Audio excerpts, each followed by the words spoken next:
സൗരയൂഥത്തിലെ ഏറ്റവും വലിയ ഗ്രഹം വ്യാഴം. സൗരയൂഥത്തിലെ ഏറ്റവും ചെറിയ ഗ്രഹം ഏതാണ്? ബുധൻ. സൂര്യനോട് ഏറ്റവും അടുത്തുള്ള ഗ്രഹം ബുധൻ. ഏറ്റവും ചൂട് കൂടിയ ഗ്രഹം ശുക്രൻ. സൂര്യനോട് ഏറ്റവും അകലെയുള്ള ഗ്രഹം ഏതാണ്? നെപ്റ്റ്യൂൺ. സാന്ദ്രത ഏറ്റവും കൂടിയ ഗ്രഹം ഭൂമിയാണ്. സാന്ദ്രത ഏറ്റവും കുറഞ്ഞ ഗ്രഹം ശനി. ഭൂമിയുടെ അഭരൻ എന്നറിയപ്പെടുന്നത് ടൈറ്റൻ. തുരുമ്പിച്ച ഗ്രഹം എന്നറിയപ്പെടുന്നത് ചൊവ്വ. അന്തർഗ്രഹങ്ങളിൽ ഏറ്റവും വലിയ ഗ്രഹം ഏതാണ്? ഭൂമി.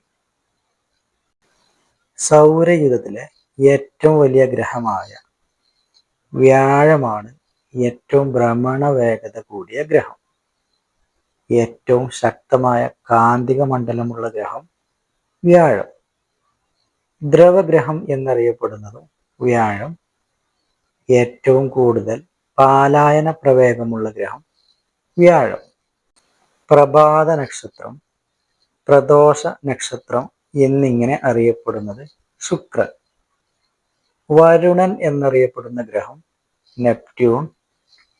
അരുണൻ എന്നറിയപ്പെടുന്ന ഗ്രഹം യുറാനസ്.